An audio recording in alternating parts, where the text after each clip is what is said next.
وعلى آله وأصحابه أجمعين. اللهم انفعنا بما علمتنا وعلمنا ما ينفعنا وزدنا علما.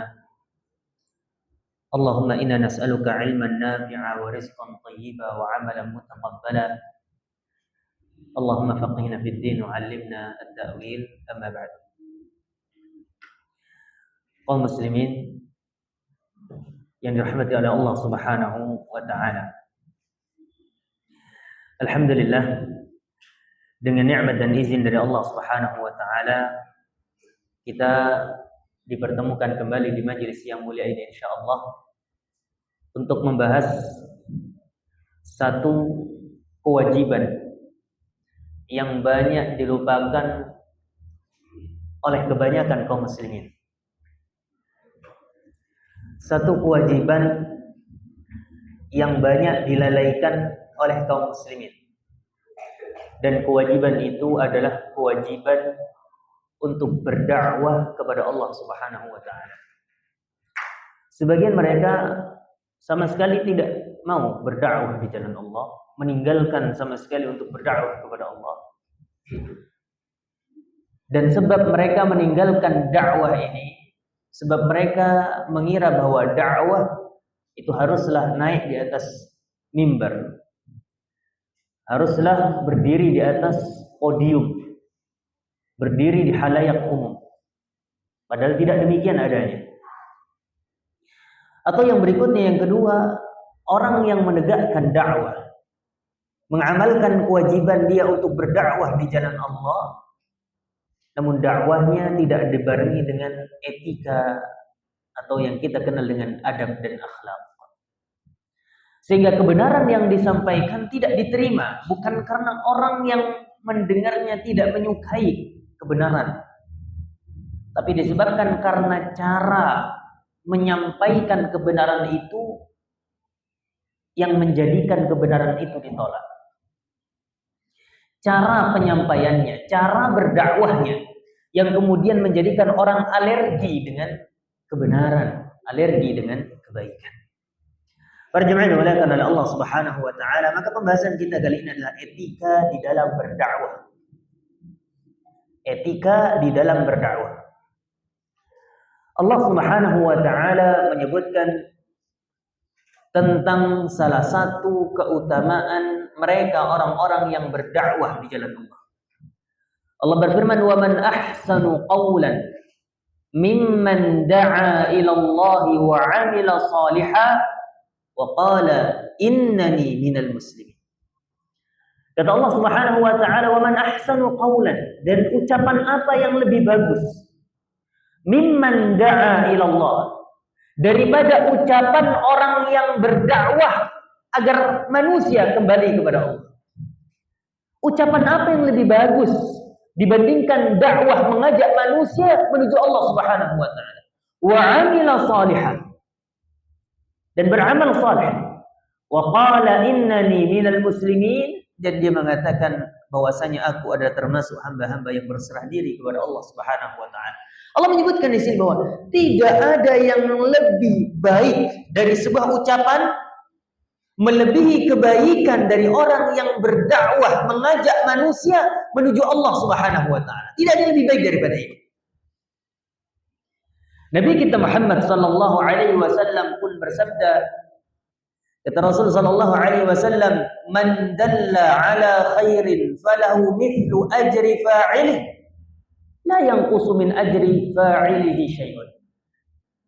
Kata Nabi sallallahu alaihi wasallam, barang siapa yang menunjukkan kepada kebaikan,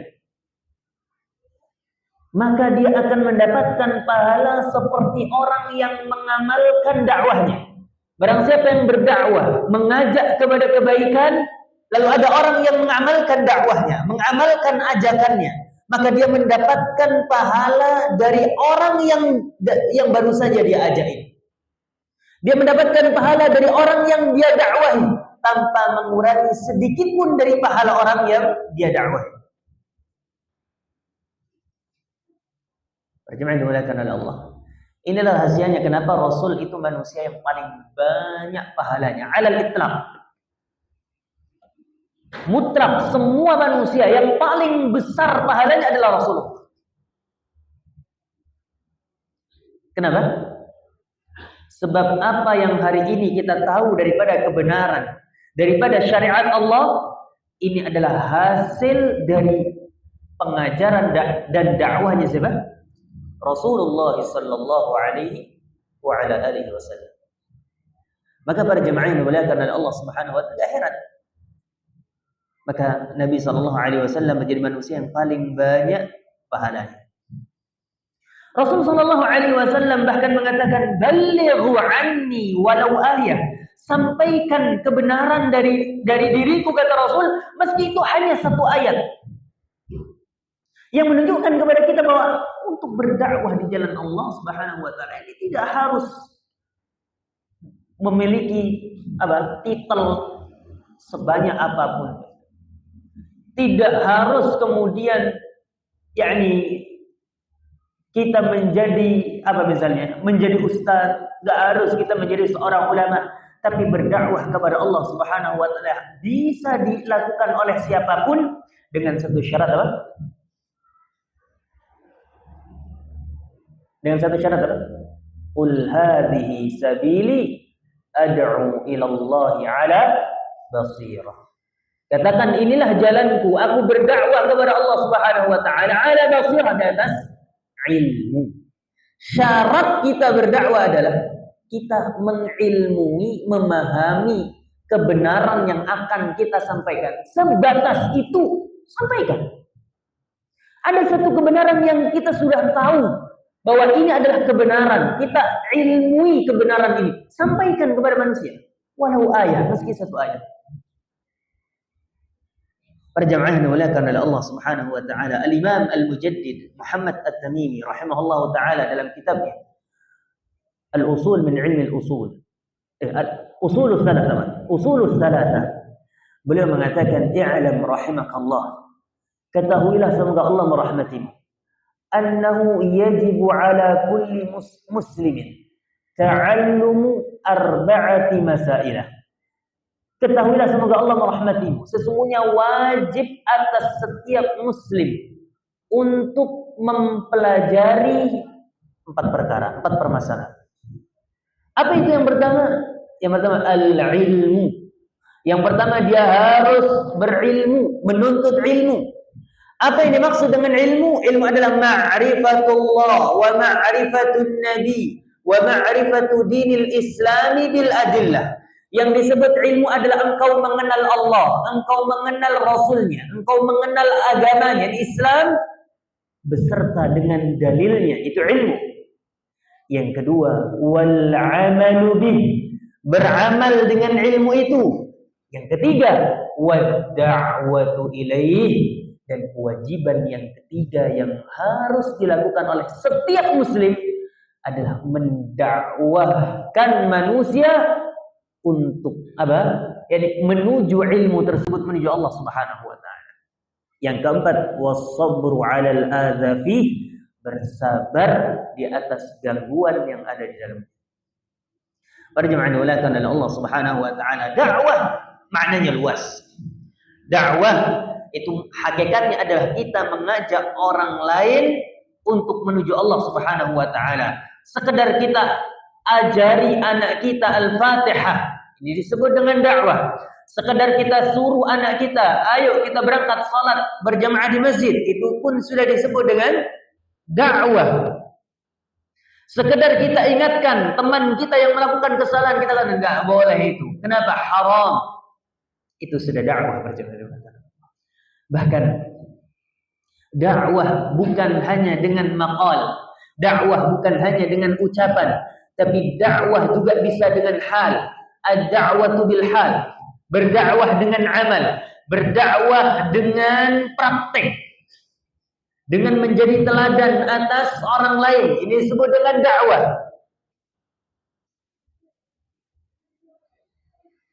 Bahkan ketika kita misalnya menjadi menjadi anggota takmir di suatu masjid, lalu kemudian kita membantu di situ untuk keberlangsungan adanya kajian misalnya, ini pun termasuk dalam dakwah.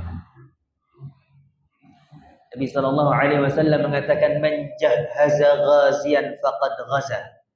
Orang yang membantu menyiapkan perlengkapan orang yang mau berperang, maka dia mendapatkan pahala sama seperti orang yang berperang. Demikian pula orang yang membantu keberlangsungan dakwah, maka itu pun tercatat sebagai orang yang berdakwah di jalan Allah Subhanahu wa taala. Namun para jemaah yang dimuliakan oleh Allah, dakwah tidak bisa, yakni dakwah itu ibadah. Sebagaimana ibadah-ibadah yang lain, maka harus dibangun di atas apa? Ilmu. Dakwah ini ibadah. Sebagaimana ibadah-ibadah yang lain, ada adab, ada etika yang harus diperhatikan ketika kita mengerjakannya. Maka ketika seorang berdakwah, ada beberapa etika, ada beberapa akhlak, ada beberapa adab yang harus diperhatikan. Ingat ya, yang disebut dakwah itu masuk di situ yang kita kenal dengan nasihat. Nasihati orang lain itu apa namanya? Ya dakwah. Ini semua dakwah berarti. Maka dakwah itu dari kata apa? Da'a. Apa da'a itu? Ajakan, seruan, bahkan undangan itu ya disebut dengan apa? Dakwah. Ya. Maka para jemaah yang dimuliakan oleh Allah Subhanahu wa taala, ajakan kita kepada orang lain untuk melakukan kebaikan, ajakan kita kepada orang lain untuk meninggalkan keburukan, ini semua disebut dengan dakwah.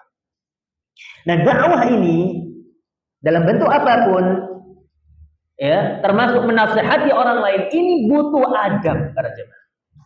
Apa adabnya? Yang pertama, yang paling utama, adab nasihat yang pertama adalah ayyan nuya ad-da'i fi da'watihi lillahi ta'ala. Seorang meniatkan di dalam dakwahnya lillahi ta'ala, untuk Allah. Maka dakwah itu para jemaah dimuliakan oleh Allah Subhanahu wa taala itu ilallah. Berdakwah itu para jemaah dimuliakan oleh Allah kepada Allah, bukan kepada diri kita.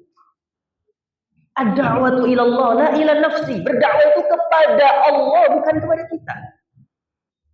Maka orang yang berdakwah, mendakwai orang lain, menasihati orang lain, mengajak orang lain kepada kebaikan dengan berbagai macam caranya, itu harus dibangun di atas ikhlas, sebab ini ibadah. Dan orang kalau berdakwah ikhlas untuk Allah, tidak peduli seberapa banyak yang mendengarnya, bahkan tidak peduli apakah orang yang dia ajak manut sama dia ataukah tidak, dia tidak peduli. Yang penting apa yang menjadi kewajiban kita, menjadi kewajiban dia untuk dia sampaikan berupa kebenaran, itu sudah dia wujudkan. Perkara orang lain mau nerima atau tidak, urusan mereka. Makanya para ulama memberikan patokan para jemaah. Keberhasilan dakwah itu bukan diukur apakah kemudian banyak orang yang mengikutinya ataukah tidak. Maka Nabi SAW bercerita kelak pada hari kiamat, ketika ditampakkan seluruh umat manusia, di sana masing-masing umat berdiri di belakang para nabi mereka. Ada di antara para nabi itu yang berisi segelintir manusia, bahkan ada di antara mereka para nabi yang pengikutnya hanya satu orang, bahkan ada seorang nabi yang tidak memiliki pengikut sama sekali. Pertanyaannya, apakah artinya mereka gagal dalam berdakwah? La wallah. Keberhasilan di dalam dakwah sekali lagi tidak diukur dari seberapa banyak orang yang mengikuti dia. Sebab yang terpenting adalah mengajak kepada Allah, bukan mengajak kepada dirinya. Ini ikhlas berjamaah dimuliakan Allah. Bahkan andaikan dakwah itu keberhasilan atau kegagalannya diukur dari orang itu mau ikut apa tidak ke dalam dakwahnya, niscaya artinya Rasulullah gagal mendakwahi siapa? Pamannya. Nabi Nuh gagal mendakwahi siapa? Anaknya. Nabi Ibrahim gagal mendakwahi orang tuanya. Tapi apakah demikian adanya? Tidak. Tapi Abu Talib, Abu Lahab yang gagal mendapatkan hidayahnya Allah. Bapaknya Nabi Ibrahim, Azar, yang gagal mendapatkan hidayahnya Allah. Anaknya Nabi Nuh, istrinya Nabi Nuh, istri Nabi Lut, mereka lah yang gagal mendapatkan hidayah Allah. Sedangkan para nabi itu telah berhasil sukses di dalam dakwahnya. Karena kewajiban kita hanya apa sih? Wa ma 'alaika illal balagh, dan tidak ada kewajiban bagi dirimu kecuali menyampaikan. Maka periksa hati kita berjamaah. Kalaulah kemudian kita mungkin punya kebiasaan share kajian di WA, share kajian sekali dua kali, kok nggak ada yang komen ya, kok nggak ada yang nge-like ya, lalu kemudian kita berhenti karena nggak ada yang nge-like ya, periksa keikhlasan. Untuk siapa kita berdakwah? Untuk Allah atau untuk manusia? Para jemaah dimuliakan oleh Allah Subhanahu wa taala, ikhlas. Ini yang pertama, ikhlas. Kunci dari segala ibadah dan kunci kesuksesan di dalam dakwah kepada Allah itu ikhlas. Teringat sebuah perkataan begini para jemaah.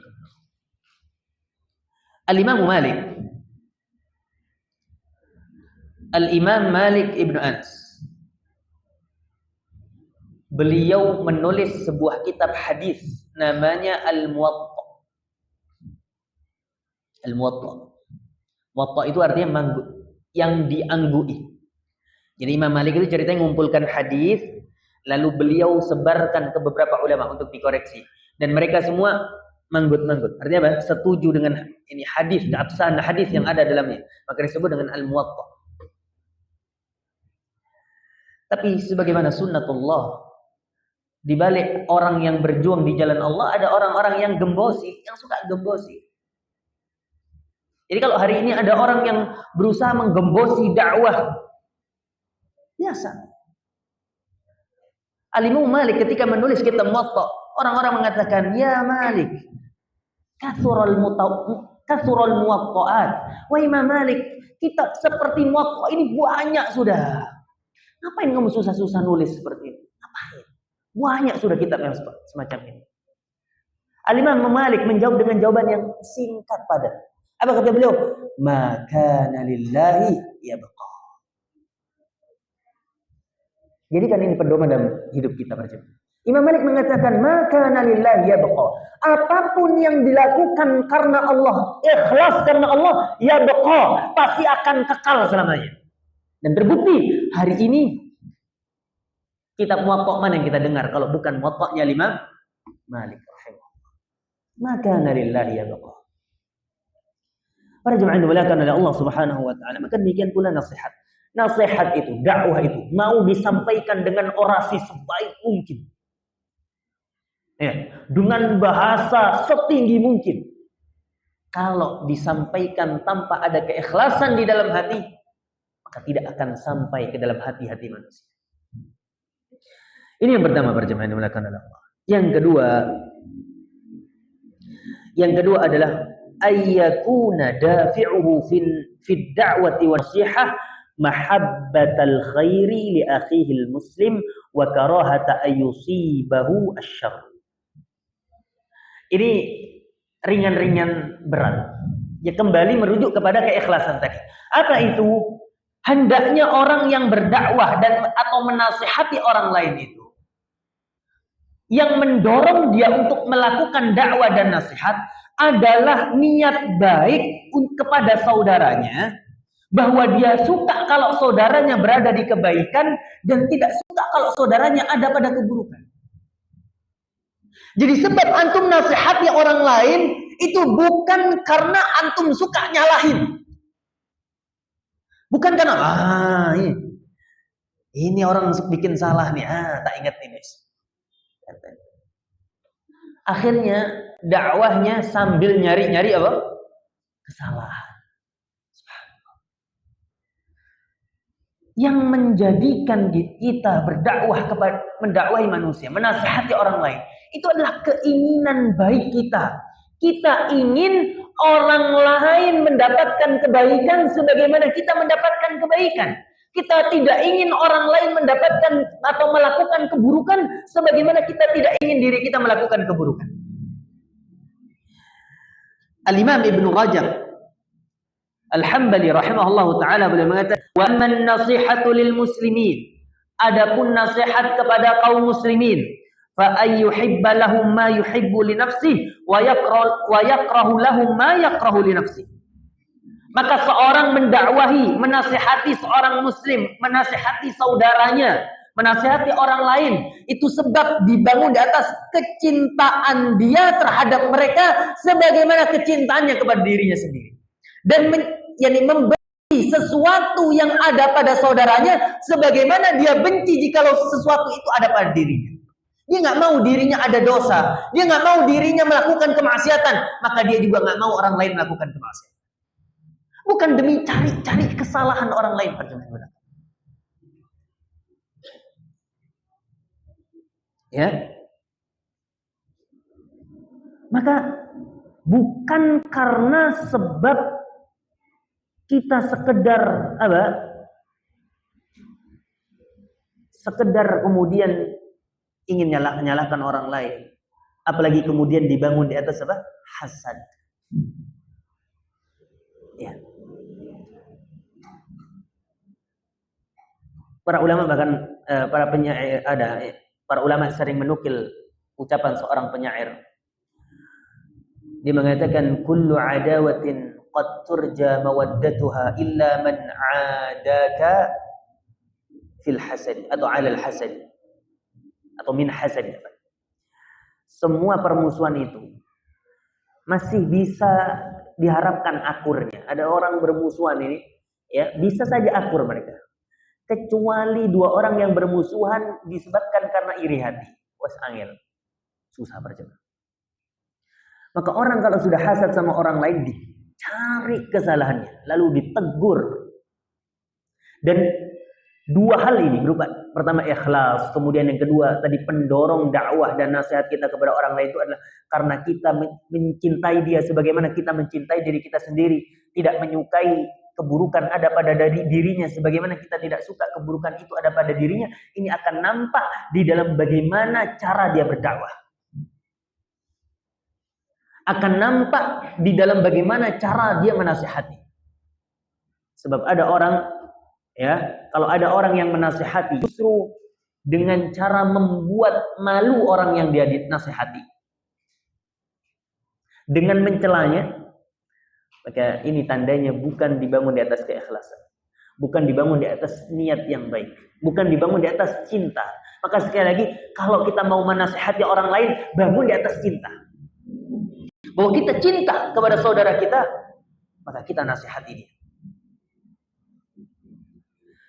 Bahkan Imam Ibnu Rajab mengatakan bahwa tentang apa sih? Maka kenapa disebut nasihat? Kenapa disebut an-nasihah? Karena an-nasihah itu secara bahasa namanya al-khulus. Al-khulus murni. Ketulusan. Jadi yang disebut nasihat itu adalah ketulusan hati. Maka tidak disebut nasihat jikalau dakwah itu disampaikan bukan didasari dengan ketulusan hati, tapi didasari dengan apa? Rasa dengki, rasa benci. Maka para jemaah yang dimuliakan oleh Allah Subhanahu wa taala. Ini yang kedua. Ya.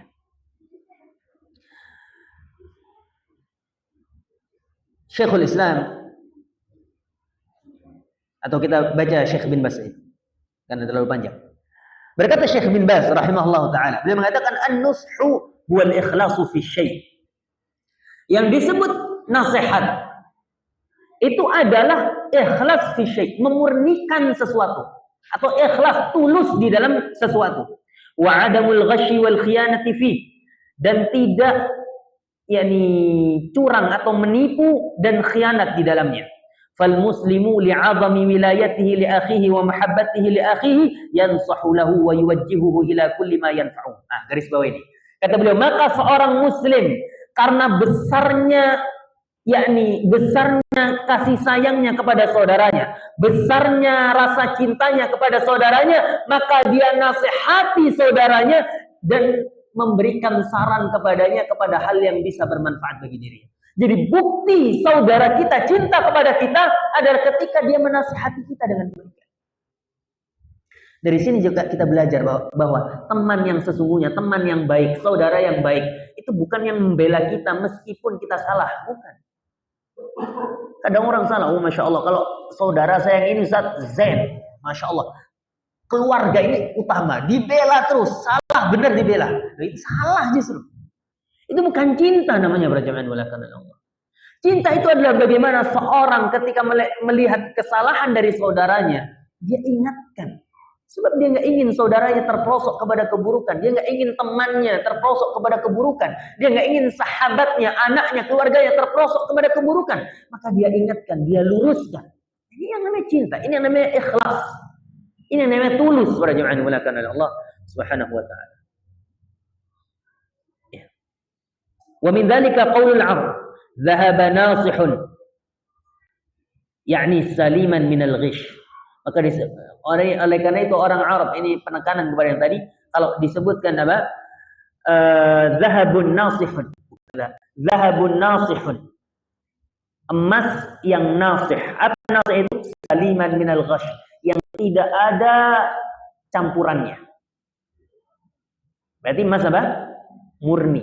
Kalau asal, kalau madu itu disebut apa? Khalis. Asalun khalis, madu murni. Kalau emas murni disebut apa? Nasih.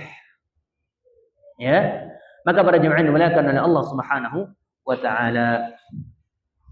Kemudian yang berikutnya, adab yang ketiga di dalam berdakwah dan menasihati orang lain. Ini juga ada hubungannya, apa itu? Alla yurida bin nasihati at-ta'yira wat-tabki.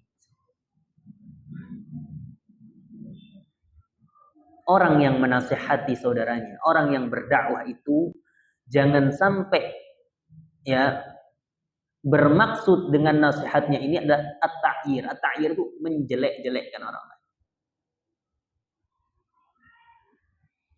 Sekedar menjelek-jelekkan aibnya orang lain. Wat-tabkit. Tabkit ini mencela dengan keras.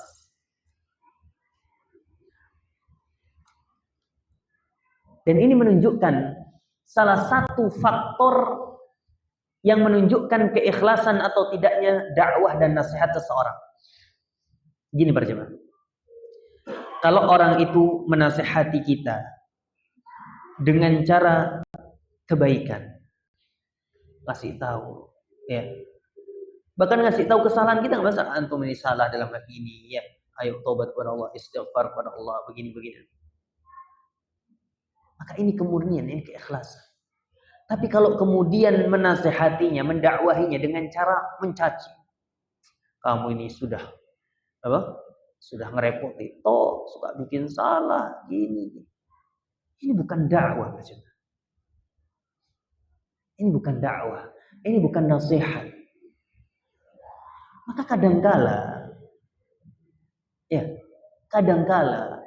nasihat kita tidak diterima oleh orang lain karena kita menyampaikannya demikian ini.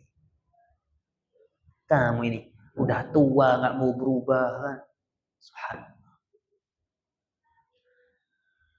Apakah Rasul Shallallahu Alaihi Wasallam ketika mendakwahi ini orang-orang kafir Quraisy, ya, sampai dengan bahasa yang demikian, dengan mencaci mereka, dengan mencela mereka? Tidak. Apalagi yang kita dakwahi ini orang yang nggak tahu. Apalagi yang kita dakwahi misalnya orang awam, orang yang benar nggak tahu tentang hakikat kebenarannya seperti apa. Maka butuh kelembutan berjemaah. Jadi nasihat itu tujuannya bukan untuk at-ta'yir, bukan untuk yakni mencela aib orang lain. Nggak boleh. Nggak boleh berjemaah dimuliakan oleh Allah Subhanahu wa taala. Bahkan Al-Hafidh Ibnu Rajab Al-Hambali punya risalah sendiri, punya tulisan khusus yang membahas apa bedanya antara nasihat dengan mencela orang lain. Sebab kadang orang mencela orang lain itu dengan kedok apa? Dengan kedok nasihat.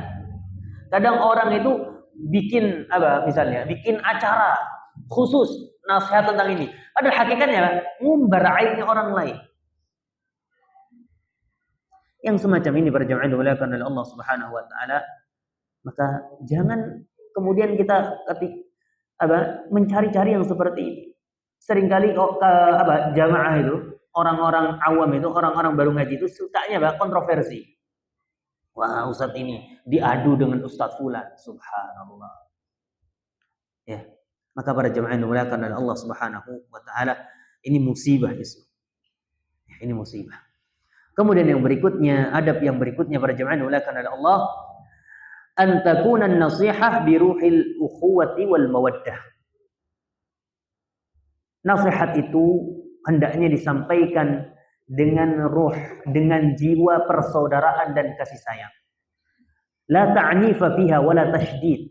Jangan keras, jangan kasar di dalam dakwah. Sampaikan kebenaran itu dengan lembut. Bahkan kepada Fir'aun. Perintah Allah kepada Nabi Musa untuk mendakwai Fir'aun itu apa kata Allah? Idhaba ila Fir'auna innahu tagha. Pergilah kalian berdua wahai Nabi Musa dan Nabi Harun kepada Fir'aun, karena Fir'aun tagha. Tagha itu apa? Taghut. Taghut itu dari kata tagha, yang melampaui batas. Kenapa disebut taghut? Karena dia ngaku Tuhan. Karena ngaku Tuhan, menyeru orang lain untuk beribadah kepada dirinya. Lalu apa kata Allah? Faqula lahu qawlan layyina. Maka katakan, ajak bicara Fir'aun itu dengan ucapan yang baik, yang lembut. Subhanallah. Kita kadang dakwahnya bukan kepada Fir'aun, ya, kepada orang-orang biasa, tapi kemudian kita dakwahnya dengan sangat keras, dengan kasar. Waqad qala Allah Ta'ala, Allah berfirman, ud'u ila sabili rabbik bil hikmati wal mau'izatil hasanah wajadilhum billati hiya ahsan. Dakwahi mereka, berdakwalah kalian ila sabili rabbika, menuju jalannya Rabb kalian, jalannya Allah Subhanahu wa taala, bil hikmah, dengan hikmah, dengan kelemah lembutan, wal mau'izatil hasanah, dan dengan nasihat yang baik, wajadilhum billati hiya ahsan, dan debatlah ini, jidallah mereka, ya, debatlah mereka dengan cara yang paling baik. Ini kepada siapa? Kepada mereka gembongnya apa? Yani orang-orang sesat, para ulama-ulama, para pemimpin-pemimpinnya, yang mereka memiliki apa? Alasan-alasan tertentu, debat mereka, tapi dengan cara yang baik. Adapun kepada pengikutnya yang hanya ikut-ikutan, dakwah dengan hikmah, dakwah dengan nasihat yang baik, berjamaah dimuliakan Allah Subhanahu wa taala. Maka jangan keras. Bahkan Nabi sallallahu alaihi wasallam. Jadi begini berjamaah dimuliakan Allah. Ini sebuah pelajaran yang disampaikan oleh guru-guru kami. Di dalam Islam itu ada satu konsep yang kalau kita pikirkan berat, tapi konsekuensinya memang begitu. Apa itu? Yang ngerti yang ngalah. Bahasa gampangnya gitu. Konsepnya dalam Islam, yang ngerti yang ngalah. Ini berat atau enggak? Berat. Jadi ini para jemaah yang dimuliakan oleh Allah Subhanahu wa taala.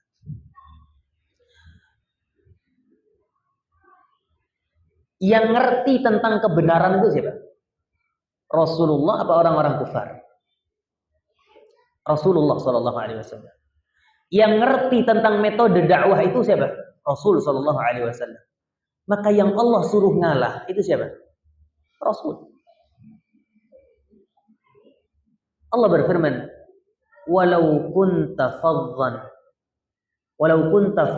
ghalidhal qalbi lam faddu min hawlik. Apa kata Allah? Andaikan kamu kasar kepada mereka, ghalidhal qalb, keras hatimu kepada mereka, lam faddu min hawlik, niscaya mereka akan lari semua darimu, enggak mau mendengarkan dakwah. Lalu apa kata Allah? Fa'fu anhum, maafkan mereka. Subhanallah. Perjuangan dimuliakan oleh Allah Subhanahu wa taala. Jadi dakwah itu ketika kita paham dengan kebenaran, lalu kita mengajak orang lain, ayo dakwah, ayo hadir ke pengajian, ayo jangan melakukan kesyirikan, ayo tinggalkan kebid'ahan. Kan tidak jarang jawaban mereka mengatakan, Wahabi. Ya, antum Wahabi kan dia bilang ya. Jenggot mulu kayak kambing. Celana mulu kayak apa? Orang kebanjiran. Apa kata Allah? Kita perlu kadang meluap-luap emosinya. Wah, kamu kurang ajar gini-gini. Para jemaah dimulakan. Walau kunta faddan ghalidhal qalbi lam faddu min hawlik. Andaikan kita langsung marah ketika itu, berkeras hati kita dicela sedemikian rupa, mereka akan lari. Mereka akan lari dari kita. Apa kata Allah? Fa'fu anhum. Udah maafkan. Berat ya? Berat. Tapi Islam yang mengajarkan begitu. Yang ngerti, yang ngalah. Sebab kita ngerti, ngalah sudah. Biarkan mereka berbicara apa yang mereka inginkan, ngalah kita. Kecuali kalau yang dicela syariatnya. Pernah kita bahas ini ya. Kecuali yang dicela syariatnya. Oh, jenggot itu kalau kamu kayak kambing, nggak apa-apa. Ya, sabar-sabar. Tapi kalau dicela, jenggot itu bikin orang jelek, jenggot ini, ini nggak boleh. Antum ingatkan. Kalau kamu celah saya terima. Tapi kalau jenggot ini syariat. Saya punya kewajiban untuk apa? Membela syariat Allah dan Rasulnya. Wajib marah kita. Karena itu sudah masuk ranah apa? Mencela syariatnya Allah Subhanahu wa Ta'ala. Kalau celana kita yang dicela, kita dibilang orang kebanjiran, nggak apa-apa. Tapi kalau syariat larangan isbal itu kemudian apa? Dicela. Nah, ini yang perlu kita marah, perlu kita tegur. Nah, para jemaah yang dimuliakan oleh Allah Subhanahu wa Ta'ala. Kemudian adab yang berikutnya adalah antakuna bi'ilmin wa bayanin wa hujjah. Dakwah itu harus dengan ilmu, harus dengan penjelasan, harus dengan ilmu. Nggak boleh nggak pakai ilmu. Makanya tadi Rasul kan mengatakan, yani balighu anni walau ayat, sampaikan dariku meskipun hanya satu ayat. Ini satu ayat yang kita pahami. Ya, sampaikan ilmu yang kita pahami betul, yang kita tahu hukumnya. Ya, jangan melakukan ini bid'ah. Ya, sekedar itu nggak masalah. Nggak masalah. Yang penting apa yang kita ketahui berupa kebenaran sampaikan. Tapi apa yang kita nggak tahu jangan coba-coba. Ya, takutnya kita jatuh kepada sebuah keharaman apa itu? Berbicara tentang Allah tanpa ilmu. Ya. Maka para jemaah yang dimuliakan oleh Allah Subhanahu wa Ta'ala. Yang berikutnya, antakuna fi sirri fala yajhar biha amaman nas illa lil maslahatir rajihah. Hendaknya menegur kesalahan orang lain. Ini kan bentuknya nasihat, bentuknya dakwah juga. Ini dilakukan sembunyi-sembunyi. Jangan terang-terangan di dalam berdakwah menyalahkan satu sosok manusia. Jangan kemudian menyalahkan person orang di hadapan halayak umum kecuali kalau ada maslahat. Secara hukum asal, ketika kesalahan itu dilakukan sembunyi-sembunyi, yang tegur sembunyi-sembunyi. Jangan dibuka, diumbar ke halayak umum. Kita dapati misalnya, salah satu saudara kita sembunyi-sembunyi melakukan kemaksiatan. Ya tegurnya sembunyi-sembunyi, nasihati sembunyi-sembunyi.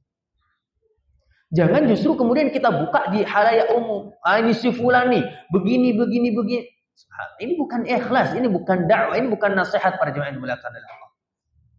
Ya. Kecuali kalau ada maslahat.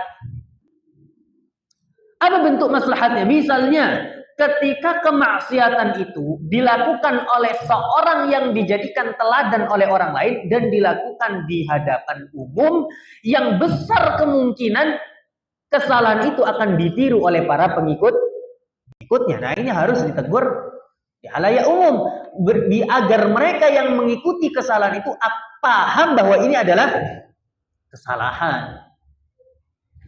Contohnya Nabi Shallallahu Alaihi Wasallam ketika mendengar 3 orang ya, yang kemudian mengatakan, adapun saya akan puasa seumur hidup, nggak akan pernah melewati 1 hari kecuali berpuasa, nggak akan bolong dari puasa sunnah meskipun 1 hari. Yang satu mengatakan saya akan terus terus sholat malam dan tidak akan pernah tidur. Ya. Yang satu mengatakan aku nggak akan nikah.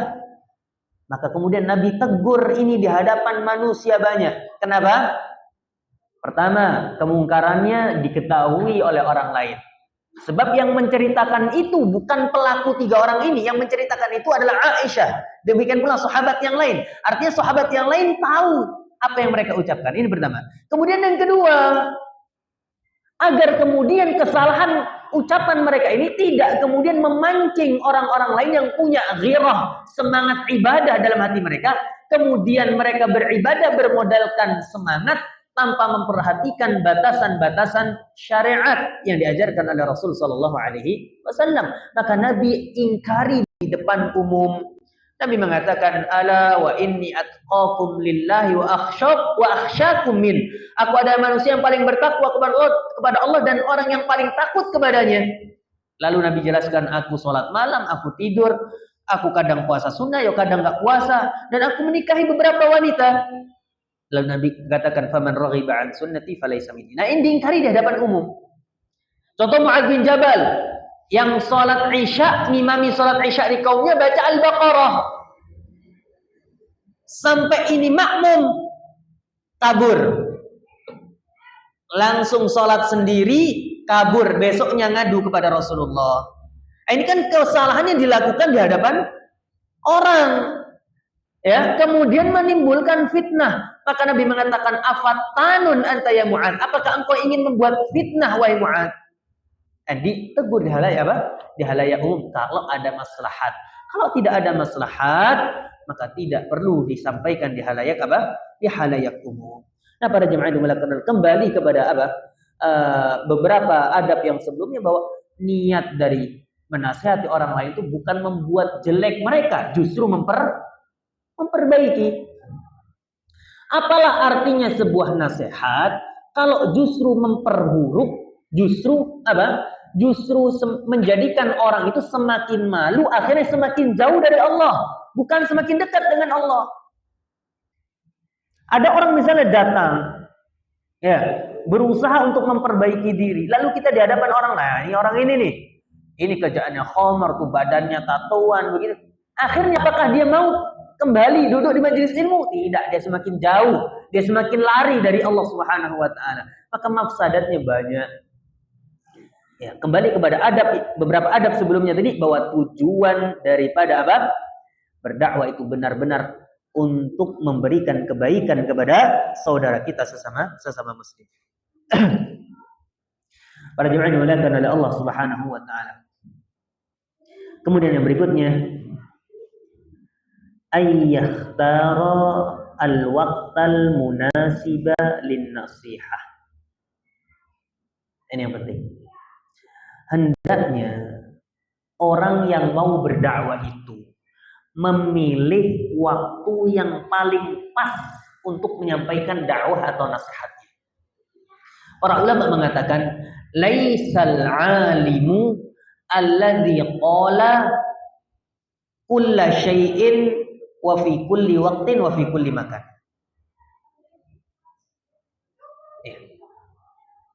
Orang alim itu, orang berilmu itu bukan yang bicara apapun, kapanpun, dimanapun. Wa innamal alimul ladzi qala bima yunasibul maqam. Orang alim itu orang yang berbicara sesuai dengan kondisi. Ana sering berikan nasihat ini, berikan contoh ini pada jemaah. Karena ini real adanya. Ketika kita menjadi relawan di sebuah daerah yang terkena musibah.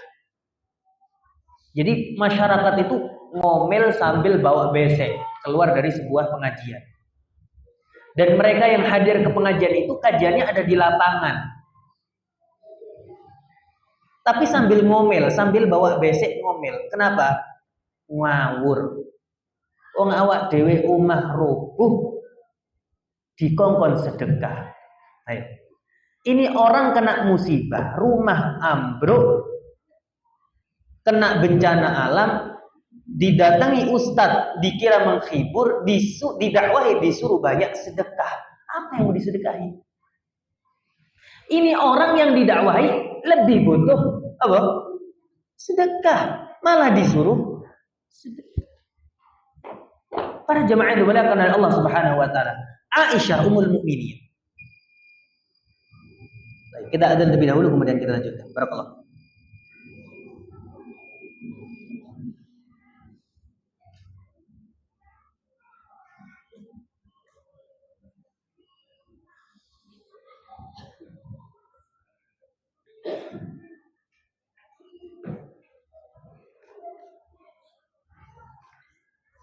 Allahu Akbar, Allahu Akbar, Allahu Akbar, Allahu Akbar. Asyhadu an la ilaha illallah. Asyhadu an la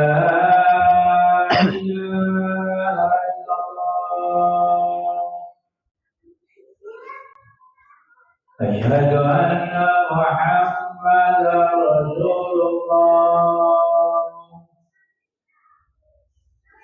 أشهد أن محمدا رسول الله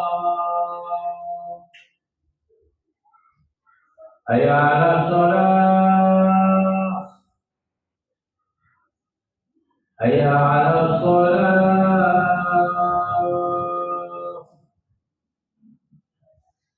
حي على الفلاح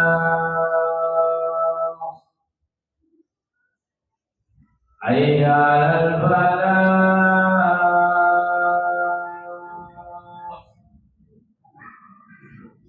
الله أكبر الله أكبر لا إله إلا الله.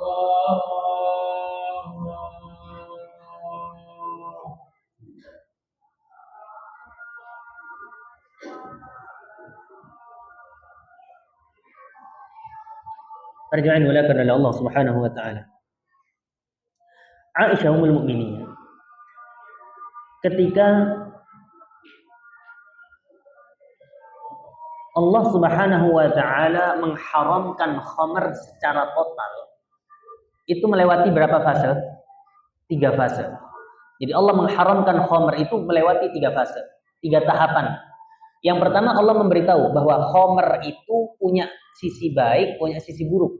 Tapi sisi buruknya lebih besar daripada sisi baiknya. Ini pertama. Yang kedua, Allah katakan jangan kalian minum khamr ketika mendekati waktu salat. Yang ketiga, haram total. Aisyah ummul mukminin mengatakan, andaikan ayat pertama yang Allah turunkan kepada bangsa Arab ini adalah tentang haramnya khamr, nggak ada satupun mereka yang mau masuk Islam. Kenapa? Ini minuman sehari-hari. Andaikan ini ayat yang turun langsung tentang haramnya khamr, nggak akan ada yang apa? Nah, para jemaah yang dimuliakan oleh Allah Subhanahu wa taala, maka harus dilihat waktu yang tepat, dilihat kepada kondisi yang tepat. Abdullah bin Mas'ud radhiyallahu taala anhu beliau mengatakan, "Inna li hadhil qulubi syahwatan wa iqbalan." Sesungguhnya hati-hati manusia itu ada waktu di mana dia semangat dan mau menerima kebaikan. Kan ada kan kondisi di mana mood kita baik. Andaikan dinasihati orang, yes, jazakallahu khair, syukran. Karena kita moodnya sedang baik. Hati kita sedang apa? Bahagia. Tapi kata beliau, wa inna laha fatratan wa idbaran. Tapi hati juga ada saatnya dia capek, ada saatnya dia nggak mau dengar omongan orang, masukan orang, ada saatnya. Lalu kata beliau, fakhuduha 'inda syahwatiha wa ihmaliha. Maka ambillah hati orang itu di saat dia terlihat mau menerima. Di saat kondisinya sedang baik. Ya, wa dharuha 'inda fatratiha wa idbariha, dan tinggalkan nasihat kepada manusia di saat hati mereka apa? Sedang capek. Maka para jemaah yang dimuliakan oleh Allah Subhanahu wa taala, ini yang harus kita perhatikan. Ini masuk dalam taktik dakwah para jemaah. Maka termasuk taktik dakwah yang diajarkan oleh Rasul sallallahu alaihi wasallam adalah ma'rifatu ahwalil mad'u. Mengetahui kondisi orang-orang yang didakwahi. Ya. Bahkan Rasul sallallahu alaihi wasallam kita sampaikan ketika kajian kitab Zadul Ma'ad di pondok ya. Rasul itu ketika mengirim surat ke siapa? Najasyi dengan ke Heraklius, itu isinya beda padahal dua-duanya adalah Nasrani. Tapi Nabi tahu bahwa Najasyi ini Nasrani yang ikut ajarannya Paulus. Apa ajarannya Paulus itu? Yang mengatakan bahwa Allah itu ada berapa? 3. Disebut dengan Trinitas. Itu ajarannya Paulus. Sedangkan Heraklius ini orang-orang Nasrani yang ikut ajarannya apa? Arius. Yang meyakini bahwa Allah itu satu dan Nabi Isa hanyalah utusan Allah Subhanahu wa taala. Nah, Rasul tahu itu. Dari mana kita tahu? Dari risalahnya. Makanya kepada Najasyi. Ya, kepada Najasyi Rasul sallallahu alaihi wasallam mengatakan, kalau engkau enggan untuk menerima dakwahku, maka bagimu dosamu dan engkau menanggung dosanya orang-orang Nasrani Habasyah. Tapi kepada Heraklius Nabi mengatakan, kalau engkau menolak dakwahku, maka engkau menanggung dosamu dan dosanya para pengikut Arius. Jadi disebut dengan Arisiyin. Lihat sedalam itu Rasul sallallahu alaihi wasallam apa? Memeriksa, meneliti kondisi orang yang dia dakwahi. Maka para jemaah yang dimuliakan oleh Allah, makanya ketika ke Najasyi, surat kepada Najasyi, yang dijelaskan oleh Rasulullah di situ kedudukan Nabi Isa dan Ibunda Maryam menurut Al-Quran dan Islam. Kepada Heraklius nggak pernah Rasul menjelaskan tentang kedudukan Nabi Isa, sebab Heraklius pemahamannya tentang Nabi Isa sama seperti kaum Muslimin, sebab dia mengikuti ajaran Nabi Isa alaihissalam dari muridnya yang bernama apa? Arius. Nah, para jemaah yang dimuliakan oleh Allah Subhanahu wa taala, ini perlu kita yang namanya Pak memeriksa kondisi orang yang kita dakwahi. Ya. Yang berikutnya para jemaah yang dimuliakan oleh Allah Subhanahu wa taala, apa itu? Yang terakhir ya. Terakhir,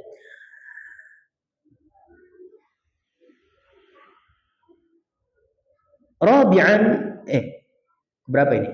Yang terakhir bawahnya, yaitu adalah ikhtiyaru afdalil kalimat. Memilih atau takhayyuru afdalil kalimat. Memilih ucapan yang paling baik. Dan dilihat kondisi. Lagi lihat kondisi. Fanzur ila Nabiyillah Ibrahim alaihissalam, kaifa kana yukhatibu abahu al-musyrik bi altafil ibarat. Lihatlah bagaimana Nabiullah Ibrahim, bagaimana dia mengajak berdakwah kepada ayahandanya yang musyrik dengan ungkapan-ungkapan yang paling lembut. Bagaimana Allah menyebutkan tentang ucapan Nabi Ibrahim, idz qala li abihi ya abati. Ketika Nabi Ibrahim mengatakan kepada ayahnya, ya abati, Allah akan ungkapkan dengan ya abati. Dalam bahasa Arab para jemaah mulakan, manggil bapak itu bisa walid, ya, bisa abi, ya. Dan yang paling lembut dari semua ucapan itu adalah abati. Ya, yang paling lembut adalah abati. Kepada anak paling lembut apa? Bunayya. Maka lihat bagaimana Nabi Ibrahim mengatakan ya abati. Lima ta'budu ma la yasma' wa la yubsir wa la yughni 'anka syai'a. Coba ungkapannya. Wahai bapakku. Atau biar lebih kelihatan lembutnya, wahai ayahanda tersayang. Mengapa engkau menyembah sesuatu yang tidak bisa mendengar, tidak bisa melihat, dan tidak bisa memberikan apapun kepadamu? Coba orang sekarang, syirik. Bahkan ke orang tuanya. Orang tua, ibu haram. Umi haram. Lihat bapak ibunya, abi, umi sih. Innal hamdalillah diceramai. Ya, seperti itu. Lihat bagaimana Nabi Ibrahim, wahai bapakku, gak mengatakan, gak usah nyembahiku, gimana? Padahal bapaknya Nabi Ibrahim ini bukan orang sembarangan. Yang bikin Tuhan. Produsen Tuhan. Tapi yang diucapkan, wahai ayahanda tersayang, mengapa engkau menyembah sesuatu yang gak bisa melihat, gak bisa mendengar, gak bisa memberimu apa-apa? Ini diajak berpikir. Makanya para ulama bahkan mengatakan Nabi Ibrahim ini termasuk, ya, dari dakwahnya Nabi Ibrahim ini termasuk pelajaran penting kepada kita bagaimana kita yakni bisa berdialog dengan orang. Berdialog dengan orang-orang musyrikin.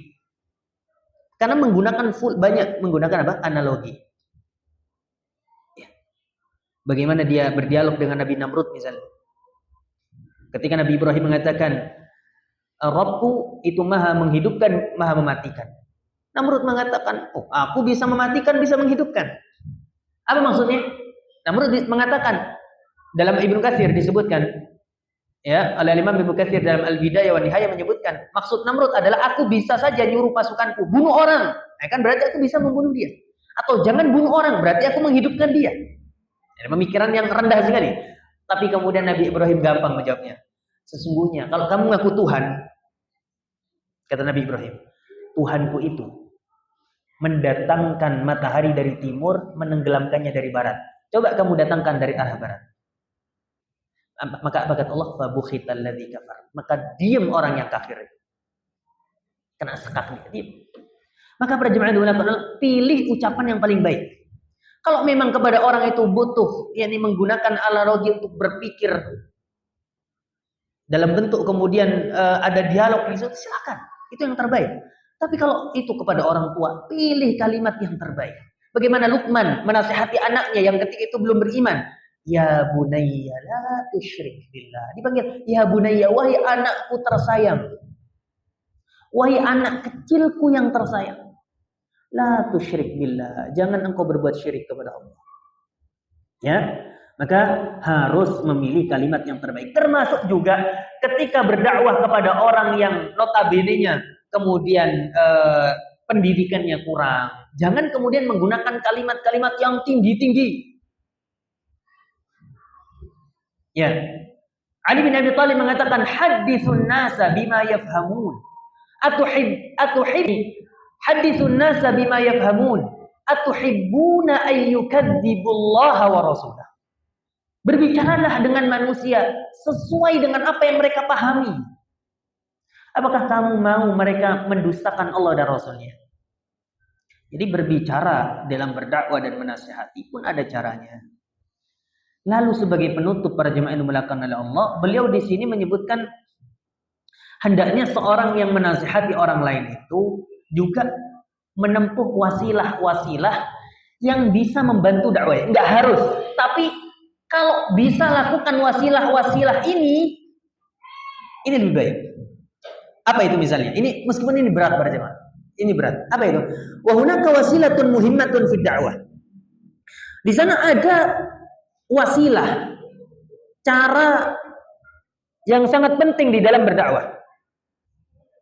Apa itu? Wa hiya ayyaraka ahluka wa ikhwanuka qudwatan fi majali a'mali. Yani keluargamu, saudara-saudaramu, teman-temanmu yang kamu nasihati hendaknya melihat keterampilanmu di dalam bahwa kamu ahli dalam bidang tertentu. Jangan kemudian kita di tongkrongan misalnya, di teman-teman kita atau di keluarga kita terkenal ya nganggur, nyusahin orang tua, beban ke keluarga, moro nasihati sampai ngamuk-ngamuk gak pakai adab. Kira-kira didengar apa enggak? Uripmu blangsat, ya hidupmu aja awur-awuran mau nasihati kan dikatakan demikian. Meskipun tidak harus ya, karena memang seharusnya yang didakwahi itu, yang dinasehati, tidak pandang bulu, tidak pandang siapa yang menasehati dia. Tapi kan kita yang menasehati juga perlu memperbaiki diri dalam hal-hal demikian. Ini bagaimana kita ini terlihat punya keahlian dalam bidang tertentu. Ya. In kanat dirasatan fahris ala an takuna mutafawwiqan fi dirasati. Misalnya kamu ini pelajar, maka bagaimana kamu ini di keluargamu terkenal nilainya bagus. Secara pendidikan bagus, tinggi.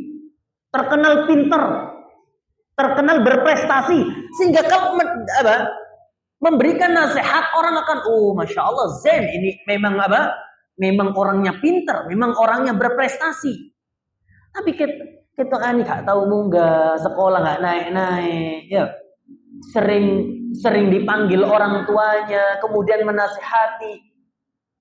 Akhirnya orang kan, ya Allah ini anak sering dimarahin gurunya, nggak pernah naik, ya sok-sokan menasihati. Orang akan berpikir demikian. Maka jangan hanya berpikir bahwa kita menasihati, tapi juga apa yang menjadi pendukung kita dalam berdakwah, kita juga harus harus punya berjemaah. Coba kita bayangkan, antum saja, kita saja kasarannya misalnya. Kenapa kemudian kadang tabligh akbar dengan ustadz tertentu misalnya, yang ma'ruf, yang terkenal, S3 Madinah, lalu kemudian lulusnya dengan summa cum laude, ya nilainya tinggi, itu akan di hati itu keras, oh ini masya Allah zen nasihat. Padahal yang disampaikan ya sama-sama aja dengan ustadz-ustadz yang di kampung, dengan ustadz-ustadz yang mengisi. Tapi ustadz-ustadz yang mengisi sehari-hari mungkin ya ustadznya setiap hari ngopi sama kita, akhirnya nasihatnya konco ngopi, gimana? Temen nongkrong, ya. Maka akhirnya subhanallah, akhirnya berdampak sekali gitu. Jadi latar belakang kita ini juga perlu bisa menjadi bekal dalam dalam berdakwah. Makanya Allah Subhanahu wa taala kenapa memilih Rasul sallallahu alaihi wasallam itu dari nasab yang paling baik, dari Quraisy, dari Bani Hasim, dari Bani Abdul Muttalib. Kenapa? Karena orang Quraisy ketika itu membangga-banggakan nasab. Andaikan kemudian Allah mentakdirkan ini misalnya nabi terakhir itu bukan dari bangsa Arab, bukan dari Quraisy, bukan dari Bani Abdul Muttalib, bukan dari Bani Hashim, lalu datang ke Mekah ketika itu untuk menyempurnakan, didengar nggak kira-kira? Nah, ini baninya sendiri didustakan, diusir, apalagi dari luar para jemaah yang dimuliakan Allah Subhanahu wa taala. Maka ini Al-Imam Ibnu Qayyim menyebutkan salah satu hikmahnya Allah jadikan Rasulnya itu dari orang yang punya nasab yang tinggi adalah untuk menjadi pembela beliau di dalam dakwah. Wa in kana amalan 'alaika an takuna najihan fi amali. Kalau engkau ahlinya dalam pekerjaan misalnya, ya bagaimana engkau itu dikenal sukses dalam pekerjaan? Jadi di sini mu'alif itu mengatakan seakan-akan begini. Jadi kalau ustadz itu ada seorang ulama yang satu pengusaha sukses ya kemudian dia punya power yang kemudian ketika habis kajian justru ngasih ke jamaahnya. Ini kan justru lebih membantu dalam berdakwah. Ya. Maka para jemaah yang dimuliakan oleh Allah Subhanahu wa taala, ingat ya, ini ditinjau dari kita yang dakwah. Kalau kita yang didakwahi, jangan tebang pilih. Ya, siapapun yang menyampaikan, kata Ali bin Abi Thalib, unzur maqala wa la tanzur maqala. Lihatlah apa yang dia bicarakan, jangan melihat siapa yang berbicara. Ini yang bisa kita sampaikan, semoga bermanfaat. Subhanakallahumma bihamdika asyhadu an la ilaha illa anta astaghfiruka wa atubu ilaik. Hadanallahu wa iyyakum. Assalamualaikum warahmatullahi wabarakatuh.